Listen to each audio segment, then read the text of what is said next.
चला तर बघूया दोरी गोट कसा बनवायचा. त्यासाठी मी 1.5 इंच रुंद क्रॉस पट्ट्या कट करून घेतलेल्या आहेत, त्या जोडून घेतलेल्या आहेत. मला लांबीला थोडे जास्त लागणार आहे, त्यासाठी मध्ये एक जॉईंट दिलेला आहे आणि तो जॉईंट क्रॉसमध्ये दिलेला आहे. तर तुम्ही इथं पाहू शकता. क्रॉसमध्ये देण्याचं कारण एकच की तो एकमेकावरती जॉईंट येत नाही आणि तिथं आपला गोट जाड दिसत नाही, त्या कारणासाठी आपण क्रॉसमध्ये जोडायचं असतं. तर व्हिडिओमध्ये मी दाखवलं आहे तसं फूटमध्ये दोरी लावून पायपिंग रेडी करून घेत आहे.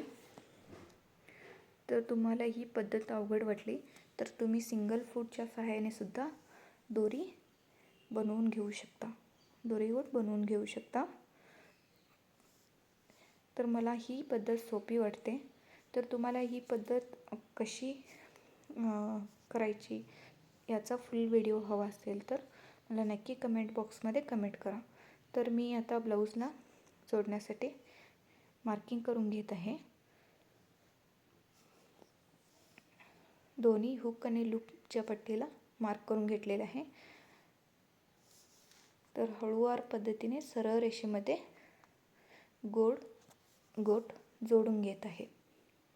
आता यापुढे हळूहळू तुम्ही दोरी सरळ रेषेत एकसारखी जोडून घ्यायची. कुठेही कपडा ओढायचा नाही, कुठेही लूज सोडायचा नाही. एकसारखी गोटची पट्टी जी आहे ती जोडत यायची आणि 1/2 इंच खाली कपडा राहील अशा पद्धतीने जोडून घ्यायचं आहे.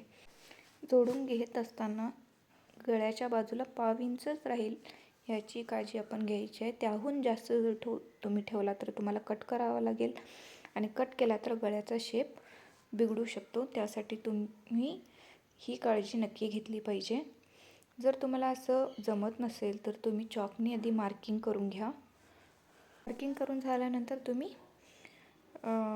इझिली आपलं जे दोरी पायपिंग आहे ते अटॅच करू शकता. जर व्हिडिओमध्ये मी दोरी पायपिंग कशी दुमडली आहे त्या पद्धतीने दुमडून अगदी फिनिशिंगची 1/2 इंचाची शिलाई द्यायची आहे.